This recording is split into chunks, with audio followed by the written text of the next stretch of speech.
Hi, I'm Will Hahn, a principal analyst with Gartner's Communication Service Provider Business Strategies team. It's been my great privilege to come to Cape Town Symposium for several years. I've taken an interest in the South African market and in the strategies of emerging telecom carriers particularly. So I've been called down to Symposium to speak about a couple of topics. First of all, digital services and their opportunity, particularly for CSPs, and to some extent in emerging markets in South Africa, what is the shape and extent of that opportunity? Here is something that CSPs are going to literally live and die on. Digital services are vital to their future. We all know the legacy services portfolio of fixed voice, mobile voice, data access is in decline. They have to replace those revenues. They're a very large market. It's going to be difficult to find enough revenue to replace those losses. And they're not going to find enough revenue in digital services alone. The direct revenue that comes from digital services will not be enough to turn that ship around. And yet this is still a vital opportunity.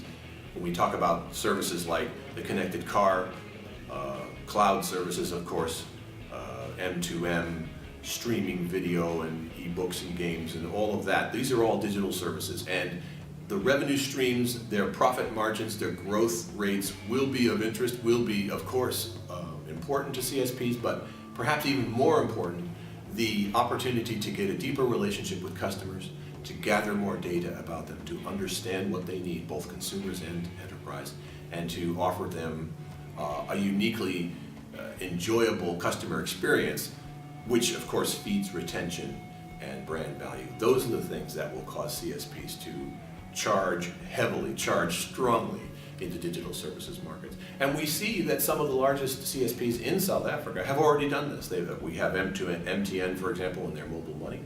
We have telecom with its CyberNest cloud and hosting services division, and their telecom's statement in their public reporting that they intend to own the connected home. These are all signs that some of the largest CSPs in South Africa with great African influence intend to come into digital services hard and strong, and that is quite very much in line with what we see in the largest CSPs globally. The other topic I've discussed here at Symposium has to do with the fabled Africa strategy. What is the Africa strategy? And that's based on a kind of fanciful Dr. Linington style approach to, almost a fictional approach to the idea of an Africa strategy, that there could be one magic answer for this enormous continent, 900 million people, 54 nations just south of the Saharan. There could be one strategy that will magically unlock this enormous opportunity is of course quite fanciful, but that is not too far from the kinds of inquiries that we sometimes get. I think global investors, companies from more developed markets, see their growth rates shrinking, and communications providers, as I've said, are among those. And they want to get higher growth. They want to come into an area like Africa where the prospects for growth seem to be so great. But obviously you can't treat this enormous continent so indifferently. And in fact, we see that there are a limited number of strategies in Africa. So I've described for clients that historically, there's been one strategy which I've called the South Africa Hub strategy, where you put down the roots in South Africa, you grow from there incrementally into other markets. It can often have an impact on the branding. It has an impact on your growth path, obviously. That's the one that's historically we've seen, that we continue to see. Coming into view, we also see now more of a global vendor strategy.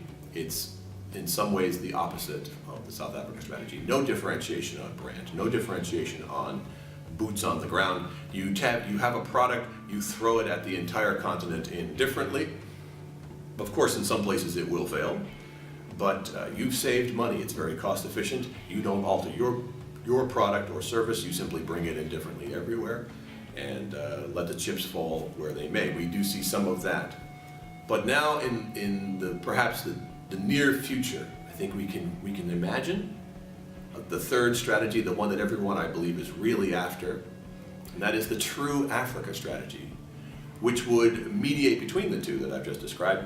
The Africa strategy, even though we don't see it yet from any client, any particular company pursuing it, this is logically the strategy where you would invest in each African country, but you would invest on an equal or democratic basis. You would allow quite a bit of autonomy to each individual country manager or division within the geographic market. You would let them each grow and paying attention to each market according to its individual market conditions as you come to understand them. That's obviously going to be the slow and steady way. It's not the magic answer that perhaps we were looking for in the beginning. It's not an unrealistic expectation. It's the longer view. It's the one that requires the most work and the most investment, and that's the way, obviously, to unlock this enormous opportunity over not the next year, but over the next several years. So between those three strategies, I think we're seeing an evolution from the historical South Africa hub strategy. We may see other hubs evolving in Africa in the near future.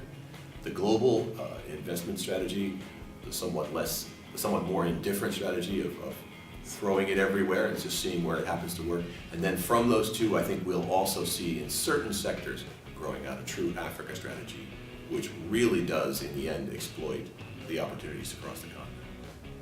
So that's a little bit of what I've been looking at here in Symposium in Cape Town.